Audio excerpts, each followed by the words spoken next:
Hey, everybody, welcome to another episode of Amuse Thing and Amusings. I don't know if I have jokes today because I really want to be firm and sort of serious about things that have weighed heavy on my mind this week. And I'm sure that if you are anyway like me, that you're feeling sort of that same kind of way too. And obviously, it is July, and we are coming down. It's like this election season is like one of your name your favorite sports, where we're coming down to the wire, sort of like the s- the regular season is coming to an end, and the playoffs are in full swing, and we're about to have the World Series or the Super Bowl or something, whatever it is, or the Cup at the end of the season where we pick a winner.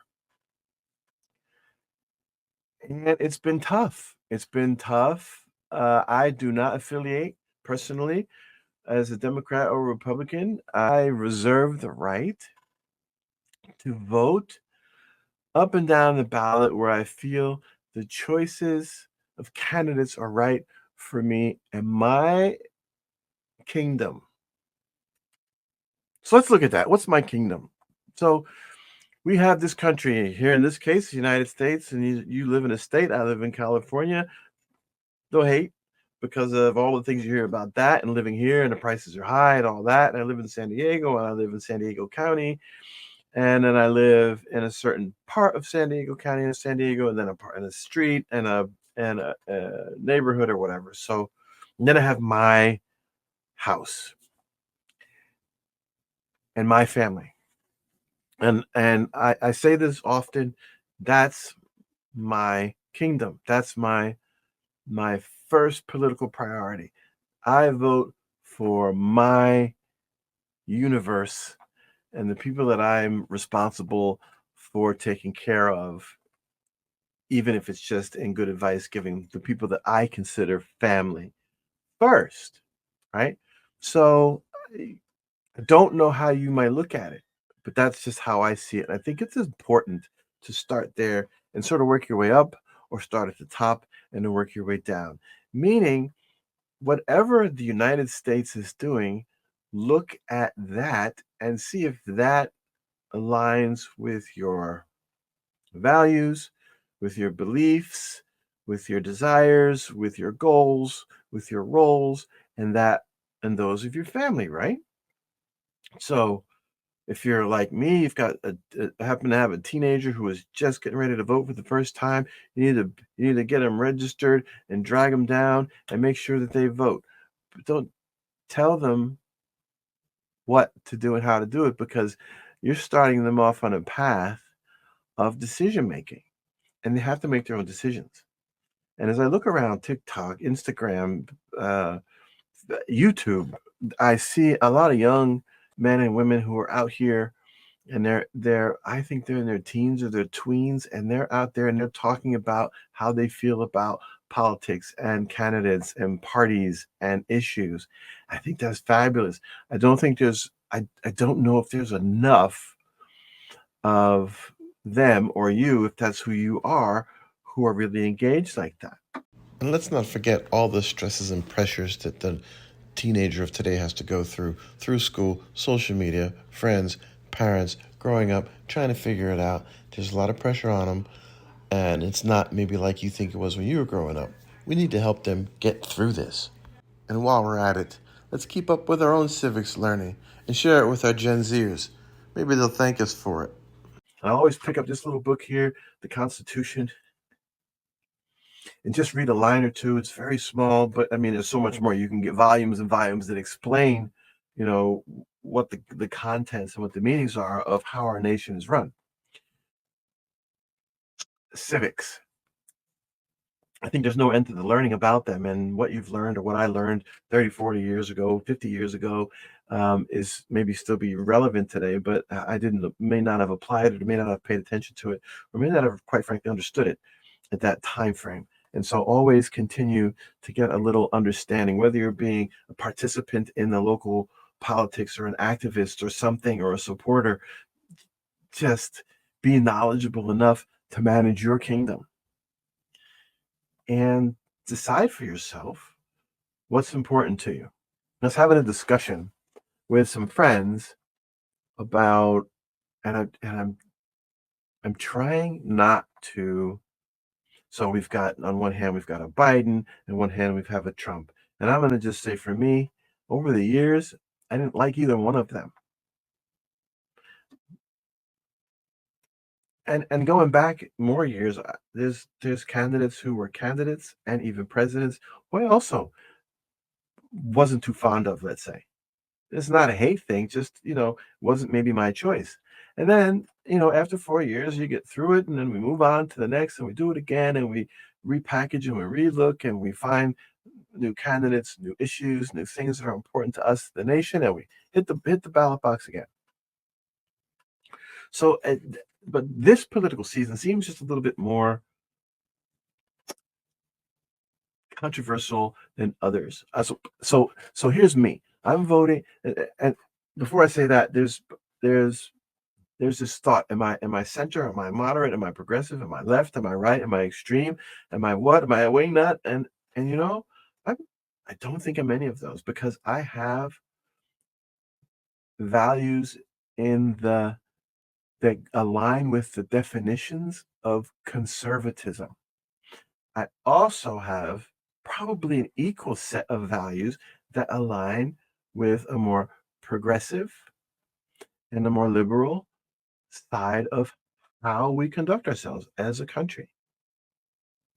Because I believe if you start with every citizen having across the board access, all having access or a shot or an opportunity at the same thing as the person to the left or the right of you, if I believe, and I do, that we all should have our basic needs met, and then I sort of add to that, as long as we are participating in the game of society that opens the door to those things. In other words, if having a job, employment, and working and paying bills and doing those things and not being in trouble with the law, however that plays out, are the things that open the door to access to those. And in many issues, they are socially driven programs or ideals, then okay. It's like, so the radical side of me, for give an example, says unemployment, long-term unemployment for everybody. No, I don't necessarily believe in that. If you are able to work, then I believe you certainly must prove that you are out there and you are making a real attempt to get hired into a job. Especially now, the unemployment is down like 4% or something like that. That means everybody should be having the opportunity to have a job. So I see somebody who's at the street corner and they look like an able-bodied person, okay, and I sometimes stop and talk to them to see just where their head's at. But they're sort of panhandling, trying to get a handout. We get some money, get some something. I need food for this. You got a dog there. Maybe I'm like, okay, the dog needs to eat and you need to eat, and I get that. And so I might sit down and have a conversation with them and ask them, so so how'd you get here? What is it you want to do? And sometimes I will have this conversation with a person, and it'll be apparent to me that they are of good mind, good body, and they just need a job. So I say, why don't you just go around the corner and start asking people if you get a job? And if it's because you need clothing or a shower or something, there's Goodwill. There are other agencies that will open their doors for you so you can get groomed, showered, presentable, dressed enough to go out and apply for a job. Somebody will even help you prepare yourself to be able to ask for employment. And I think some people really just honestly, from conversations that I had, so this is what I think. From conversations that I've had with people, so it appears in some cases, it's just too freaking lazy. And so, and then they may be on some kind of assisted financial something. So in other words, they'll have a card, they'll be in a supermarket, they'll swipe it and walk out with some groceries and some goods. So I think they might be getting money from somewhere. But maybe it's, of course, not enough to pay rent, to have, transportation, all these things. And I wonder what's the and I know how you get there, right? Living in a city where homeless, unhoused, the number of unhoused people is very high, in tens of thousands. Then and I see how people land there.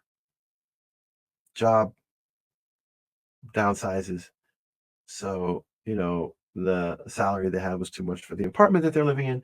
So now they may have found a job that was more minimum wage kind of work. And then, so they, because they can't pay their rent in the place that they were, living with a higher salary job, then they end up in the car or looking for an apartment that or a place that's or a room that fits the kind of minimum wage job that they have, and that's not working out, and that's stressful. So now they may be on the street or living in their car, and how's that?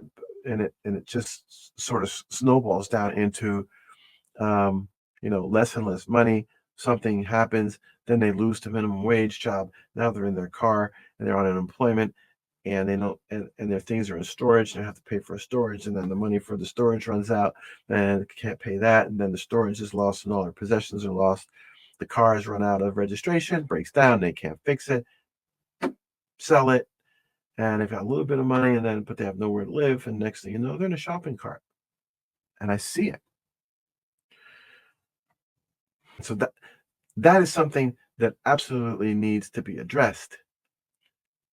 And so if you are more conservative, right leaning, let's say, you may say, hey, screw them. Everybody has to be able, this is America. You do, or you sink, or you swim, or you sink, and that's it.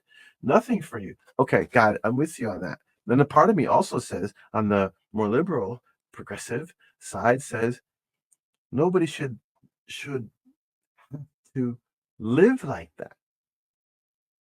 But then somewhere, so the right says cut the programs, no more money for that. We're wasting money. So the government agency that is responsible for looking into and taking care of those things, cut, gone. So let's say I'm in San Diego, and San Diego is the city that's got all these unhoused, and they're saying, California, help me, I can't afford all this. And it's also a California thing because the cost of living is so high across the board.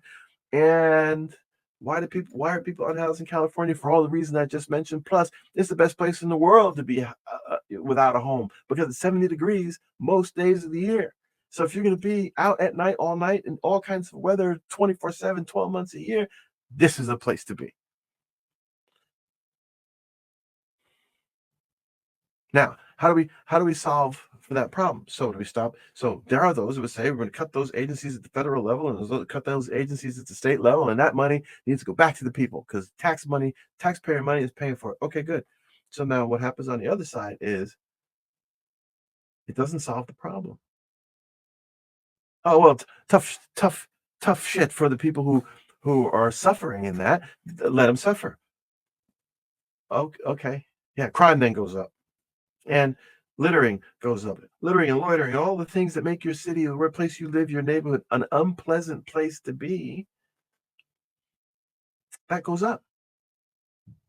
So on the one hand, I'm saying I want to see my government come up with a solution that may cost money, really attack the problem, not just provide socks and blankets, but something that will really turn it around. And I have a lot of ideas about it, but that's a whole other rant and rave.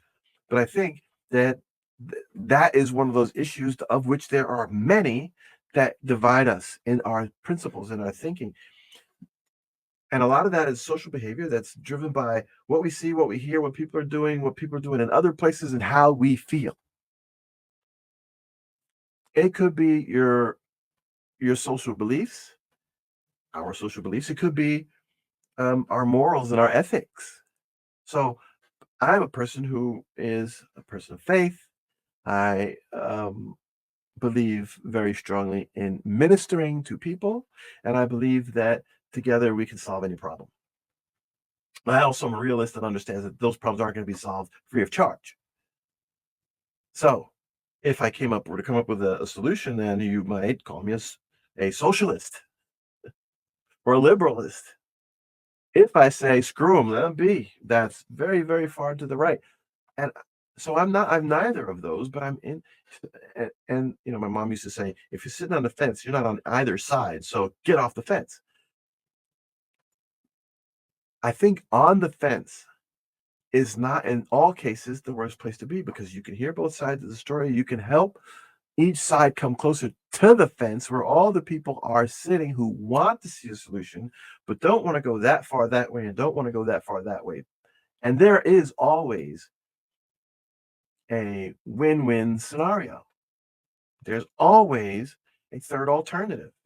1 plus 1 only equals 2 in single-minded thinking, because 1 plus 1 actually gives you an unlimited amount of solution options. If you put one and one together, that's one thought and one thought, not fighting each for its own thought, but each fighting to find a third alternative. So now back to the election season. I don't think we're in a place where we're going to find a third alternative for the Democrats nor for the Republicans. And if I'm looking solely at the issues that are important to me and discarding or disregarding the candidates, who they are, Biden, Trump, as I started, I said, I was never really in favor of either of them. But then it becomes a thing of the person who's in there and the issues and the solutions that they're bringing to me and my economy and my uh, kingdom and my family, right? And the things and my needs and my neighborhood and my city and so on.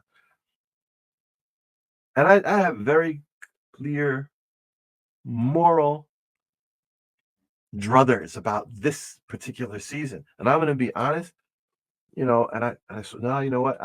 I can talk about why I didn't like Biden before 2008, and I can tell you why I didn't like Trump before 2008.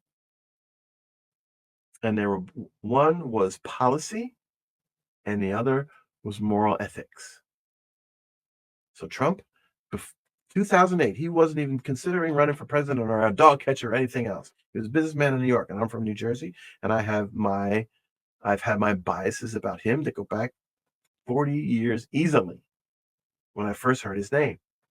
Biden's been around just as long, 50 years in government, and he's done some things that I absolutely don't agree with. I think he has improved on those, and I'm not sure about Trump having improved on his nature. And so I'm going to do something I wasn't going to do. I have to. Oh, it was so. In, even though I had that long-standing bias or opinion about Donald Trump, I said, okay, in 2016, I said, okay, like, it is what it is. Let's give it a chance. And because I grew up, as an adult, joined the military, and the president is commander in chief, and that's that. We're apolitical, and we don't really care as long as we are not being unnecessarily driven into a conflict for no good reason at all, and you're taking care of our pay and our family. So I went and got this book that's been out for 30 something years, and I started to read, and I was, sometimes you read the whole thing for content. Sometimes you read just to try to find out who this person is that so many people have such a high regard for, and so many people have absolutely zero regard for. And I, I've, in reading, I stumbled across this page 58, and the chapter is Elements of the Deal. And so I'll just read a little part. The final key to the way I promote is bravado. I play to people's fantasies.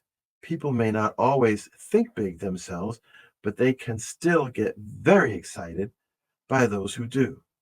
That's why a little hyperbole never hurts. People want to believe that something is the biggest and the greatest and the most spectacular. I call it truthful hyperbole. Is that even really possible?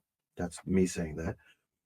I call it truthful hyperbole. It's an innocent form of exaggeration and a very effective form of promotion.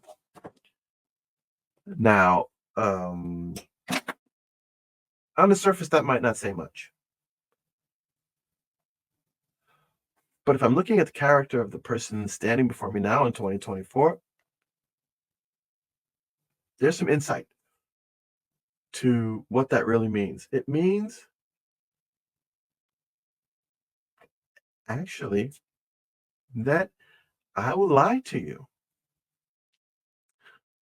in a way I think will make you feel better, to secure the deal. Now, the deal is whatever it is he is trying to accomplish. And so personal, this is just me. IMHO, in my humble opinion and my moral values, say I can't buy in with a liar.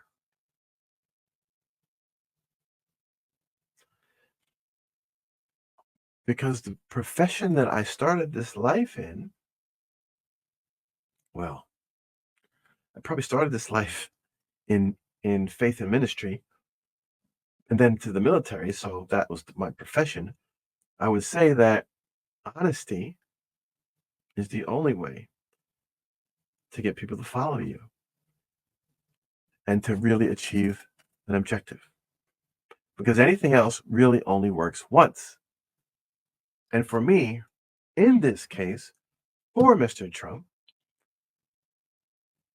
he was president of the United States. And like I said, okay, let's see how this goes.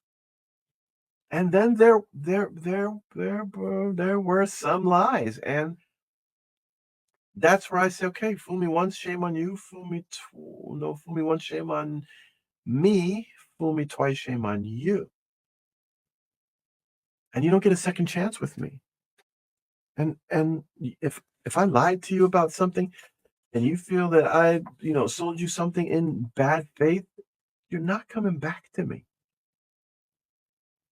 So now, so now it's 2024, back in election season, and I can tell you how I felt about each candidate, and I have had to divide myself between devolve myself between these two candidates by name, and just focus on where I want my economy, my family economy, my personal economy to be in 4 or 8 or 12 years. And which candidate and program is most likely to get me there. Now,